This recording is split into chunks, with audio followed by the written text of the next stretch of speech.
Welcome back into the ASUG News studio. My name is Tom Wilgum. I'm co-editorial director of asugnews.com.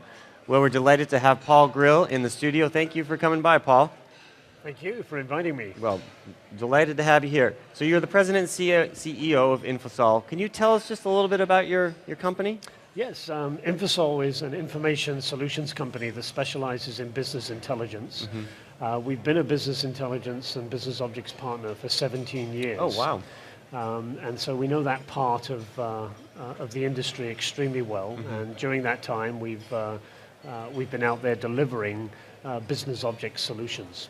So you've been at a lot of business objects user conferences in the past, I'm assuming. Absolutely, yes. Absolutely.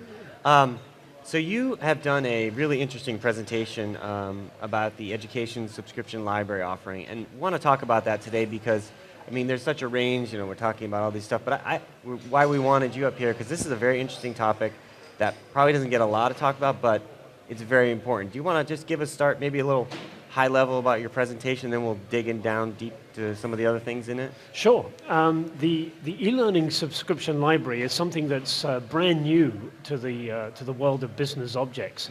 There's been many forms of education, traditionally instructor-led training, where you go to a class and someone's teaching the class, and also the e-learning offerings, where you get the same content, but you can do the actual material online.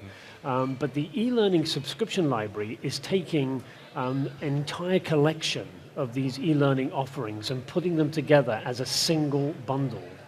And you have up to 12 months, an entire year, to take as many of those courses as you wish, and as many times as you wish as well. What are we talking for a range of subjects? I mean...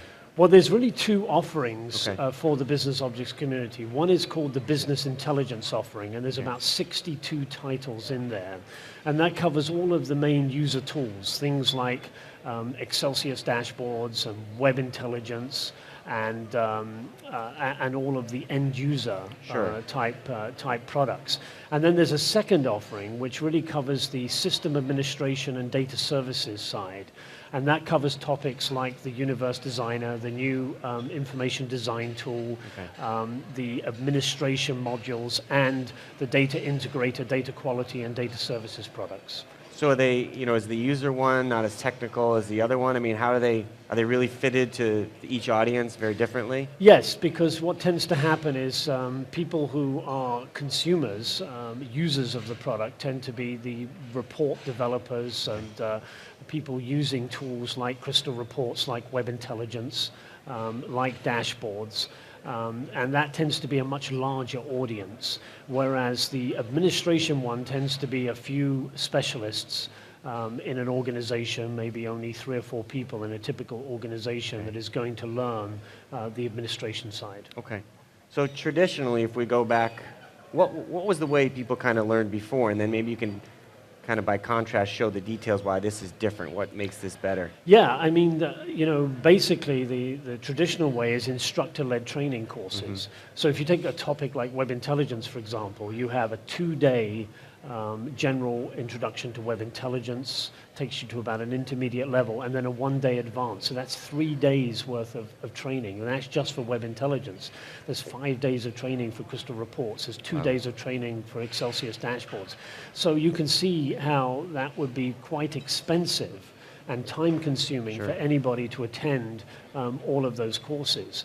And also, of course, there's the travel, in many cases as well. Right. And so that's the old way of doing things.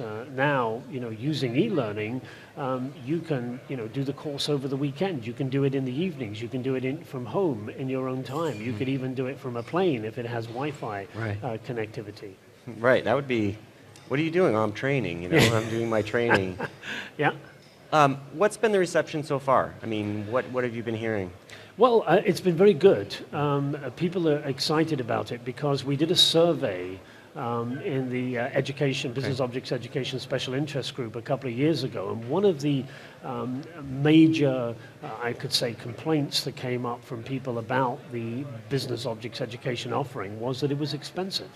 It costs a lot of money to get that training, and so people were looking for lower cost offerings, and the subscription library has really addressed that. because basically a single user can have 12 months of training for these 62 courses for just $2,000. Okay. Compared, to typical instructor-led classes, which tend to run around, $600 to $700 a day, and even the individual offerings, each one of those 62 would probably run around $600 Oh, wow. each. So there's a big difference. Yeah. What about revisiting the material? How does that work with the e-learning? I mean, Well, that's the neat thing about e-learning. So you could start a course and it's broken up into modules, and maybe those modules are 1 to 2 hours each.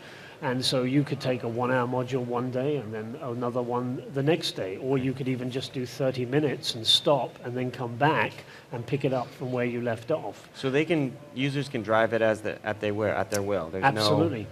Yeah, it's fantastically flexible and versatile. So. When you gave your presentation, what were did you get some questions like from people who were either skeptical or what's been the kind of result you heard here? Yes, I mean, the feedback was really interesting. I think everybody agreed that it was a very, neat offering. But then people started to look at it and say, well, I want to train 100 people. So 100 people times $2,000, right, suddenly gets to be expensive again.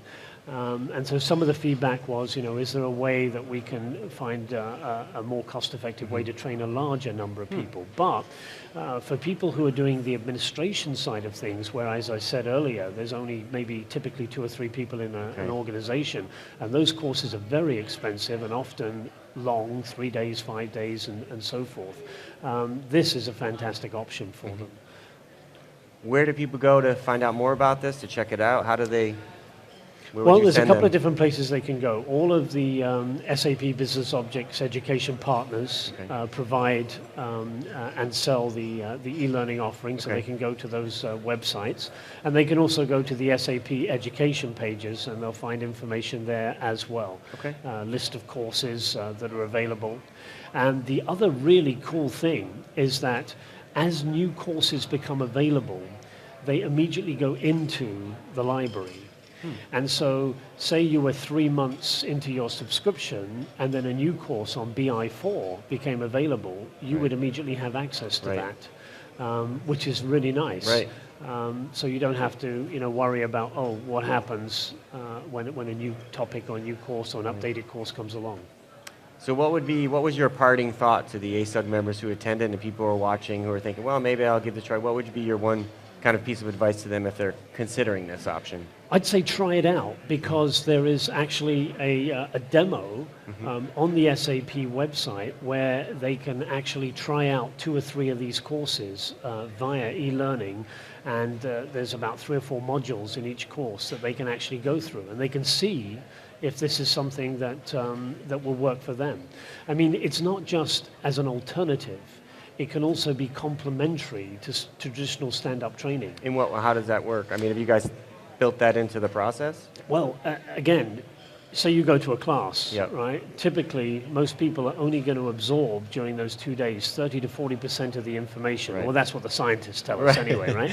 Right. Okay, and so afterwards, if they had access to the e-learning, which is exactly the identical material, they could go back and redo some of those parts of the courses. Right. The other way is, what if they took the e-learning before they went to the instructor-led training, right? They would actually be better prepared and would ask much more detailed and relevant questions during the course, this instructor-led course, and get more out of it as well. Right. The other neat thing is, okay, I've got 62 courses out there that I have access to. I'm not going to take 62 courses, so I just pick the ones that I'm most interested in, and only the modules within those ones that I'm most interested in, the functions that I'm actually going to use.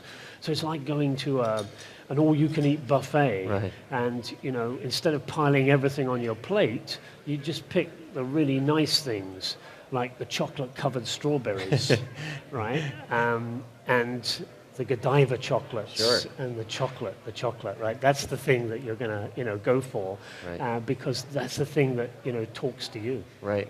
Exactly. One other question did you hear feedback at all as well in this, it's not a great global economic climate. Has training budgets, have they gone down? Have you seen that? Or are people saying, we're interested, but we just don't have the budget? I'm just wondering, I know it's hard Anecdotally, though, have you heard that? Yeah, it's an excellent question. I mean, even before the harder economic times, education traditionally always came at the bottom of the budget bucket, and it was always the thing that got cut. And yes, typically most organizations have small budgets for education. So this is a great offering for those companies. So Right. I mean, I think when you look at the TCO, when you don't, away from your job, the time away from your job to travel and things like that, this really makes a lot of sense for absolutely members. And especially when you consider, say consultants who are out there generating revenue every day, they Right. would have to give up generating revenue to go to take the training. Here, they could do it in the evenings, they could do it at weekends and still not affect their income. Right. Well, Paul, thank you very much for coming by. I appreciate it. Okay, no, thank you. For more interviews with ASUG members and partners, as well as SAP executives, check out asugonline.com, as well as ASUG TV on our YouTube page. And thank you for watching.